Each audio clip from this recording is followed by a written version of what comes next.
Hey everybody, I'm Sifu Bodhi. Welcome back to our 30-day Qigong challenge. Now today is day 14. We have done 2 weeks of our Qigong challenge. I hope you have learned some stuff. I hope you are enjoying yourself. I hope you are starting to feel more connected to your body. And this week has been all about mobility through the head and neck, shoulders and arms, core, and now we're going to look to the lower body. And so many of us suffer with pains, aches and pains in our ankles and our knees and our hips. And it's because for most people, when you ask them, do you exercise? They say, yeah, I walk. And although walking is wonderful, and don't take it away from that, but it's a very small range of motion and there's very limited mobility that happens, specifically internal and external rotation. And so a lot of the little stabilizing muscles that help us to catch us when we fall, if we lose our balance, and enable us to bend and flex and move without injury, don't get worked. So today I'm going to give you, once again, a whole bunch of examples that you can use to integrate in your program. You can use them all or just sample for some of your favorites, but so we can get some mobility through the ankle, knees, and the hip. As always, let's start with a few cleansing breaths. So take a deep breath in, visualize gathering white light all around the body as you breathe in, and as you breathe out, pulling it down, melting all tension down into the ground. 2, and melt. In 3, and melt.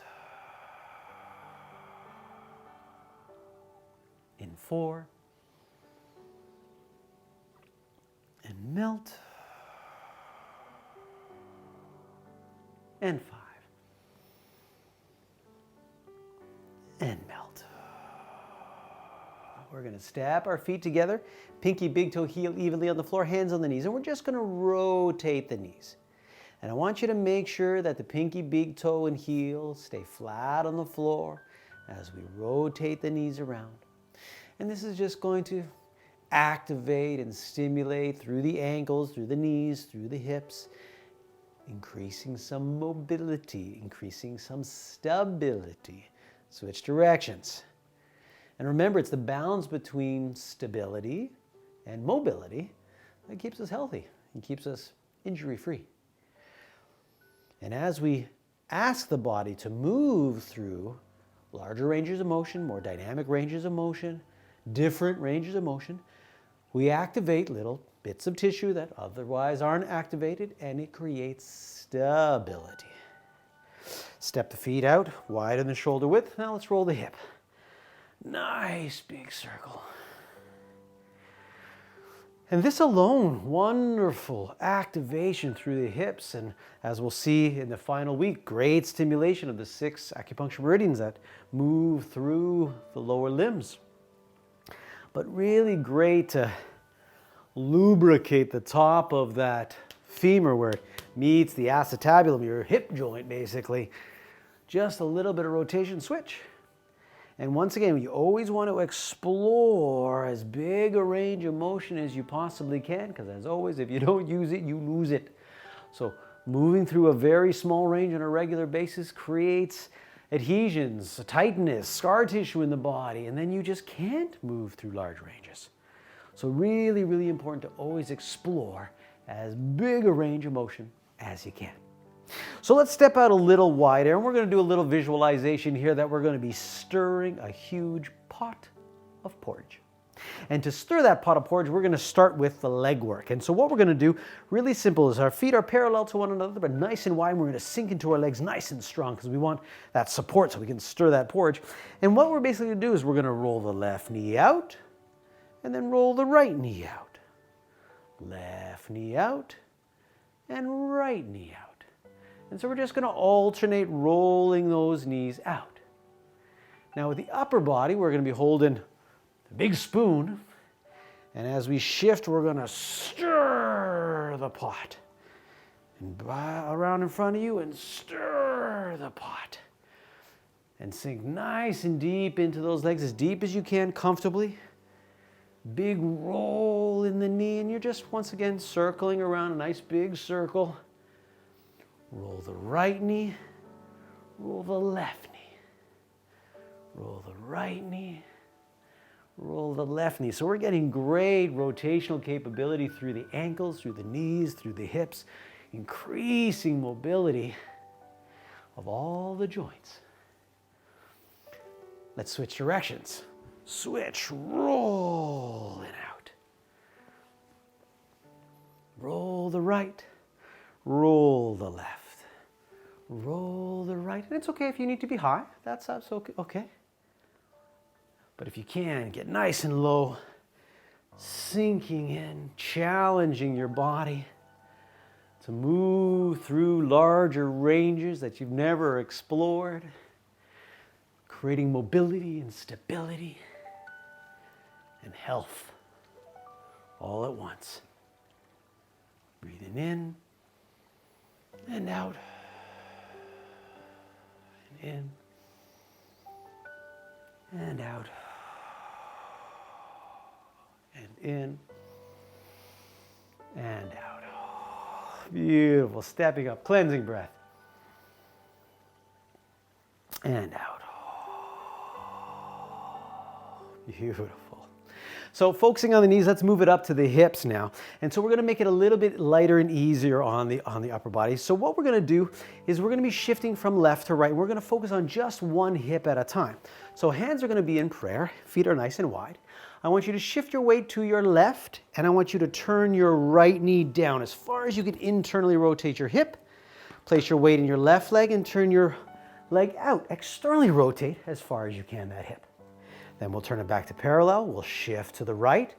Turn your toe in. Turn your leg out. Sitting back down, shifting to the left. Breathing in, breathing out. Shift, breathing in. Turn it in tight, breathing out. And what you'll notice is that as you shift and you're working on the mobility of your one side, you're working on the stability of the other. Shift, breathing in, breathing out. Everything has an opposite. So while one is moving, the other is stationary, stabilizing. One is yin, one is yang. In and out. Down and shift. In and out. Down and shift. Breathing in, turn the knee in. Breathing out, turn the knee out. Shift, breathing in, breathing out. Breathing in, breathing out. Breathing in, breathing out. Breathing in, breathing out. Let's do one more each side. Breathing in, breathing out. Breathing in, breathing out, stepping up, cleansing breath. Breathing in, breathing out. One more time, breathing in and breathing out. And as we breathe out, I want you to shift all the way down to a seated position. And we are going to move into a hip rotation exercise. We actually use a lot in mobility work, especially from a Western perspective, what are called 90-90s. And so we want a 90-degree bend in your right knee. Let me just shift back a little bit. A 90-degree bend in one leg and a 90-degree bend in the other. So it's a right angle in both knees. And what we're going to do first is we're going to lie down onto our right knee.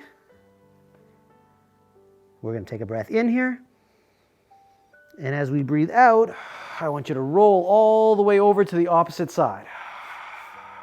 We're going to breathe in and breathing out. Breathing in and breathing out. So you see the feet stay in the same position. And we just roll the knees to the opposite side like a windshield wiper, breathing nice and easy. And this quite large range of motion through the hip joint, the internal and external rotation, is incredibly health promoting. through the hips. If you can, lower your chin or nose all the way down to your knee. Rolling down, breathing nice and easy, relaxing. Just a few more.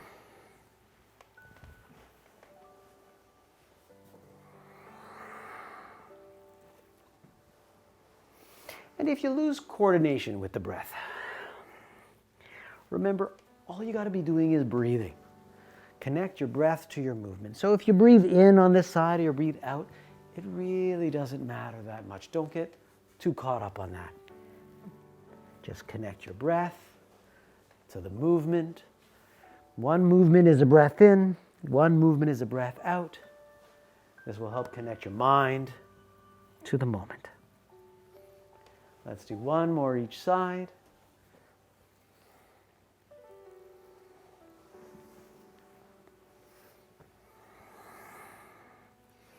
Coming back to center, slowly coming up to our feet, nice and easy. And let's finish off with a few cleansing breaths. Deep breath in and out. 45 right and out. 45 left. And out. 90 right. And out. 90 left. And out. One more straight ahead. And out. As always, raise the little wisdom water of the kidney. And wash down the heart fire. One last one, rising up and washing down. So well done. How do those hips and knees and ankles feel? I'm sure everything feels nice and loose and limber. This has been the end of week 2. 14 days of Qigong, 14 different short programs that you're going to learn to connect together. Remember, go to bodhimedicalqigong.com so you can download your free symptom checklist that's going to help you to figure out how you're feeling in that day and let you know what you want to put together, what exercises you want to sample. And I'm going to do my best to help you guys stitch it all together so you can continually create unique programs tailored specifically to you. Thanks so much for watching, guys. I hope you enjoyed. As always, please share this video with your friends, your family, anybody who needs a little bit more lower body mobility. And of course, don't forget to subscribe. Thanks for watching.